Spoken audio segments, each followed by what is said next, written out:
বাংলা চলচ্চিত্র ধন্যী মেয়ে ছায়াছবিতে নায়িকার ভূমিকায় অভিনয়ের সুযোগ পান প্রখ্যাত অভিনেত্রী জয়া ভাদুরী মানে জয়া বচ্চন।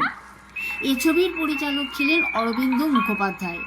তাঁর কথায়, আগে পুনে ফিল্ম ইনস্টিটিউটে প্র্যাকটিক্যাল পরীক্ষা হতো কলকাতায়।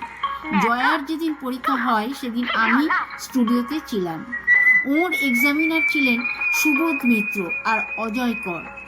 জয়া ক্লোজ, মিড আর লং শটে অভিনয় করল, তিনটেতেই ফার্স্ট। সেই সময় ধন্যী মেয়ের তোড়জোড় চলছে। মৌসুমী মানে অভিনেত্রী মৌসুমী চট্টোপাধ্যায়কে নেওয়ার কথা চলছিল। ওদিকে উত্তম প্রচণ্ড ব্যস্ত, অনেক কষ্টে ডেট পাওয়া গেল। আর ঠিক সেই সময় বোম্বেতে মৌসুমীর হাতে অনেক কাজ। কলকাতায় কিছুতেই আসতে পারছে না।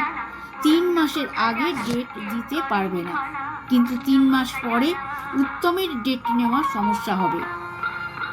জয়া তখন স্টুডিওতে রোজ আসতো, খুব রোগা। সেই সময় তপন সিংহ এখনই ছবিতে নিয়েও পরে রিজেক্ট করেন, অপর্ণা সেনকে নেন। আমি জয়াকে ধন্যী মেতে নিয়ে নিলাম।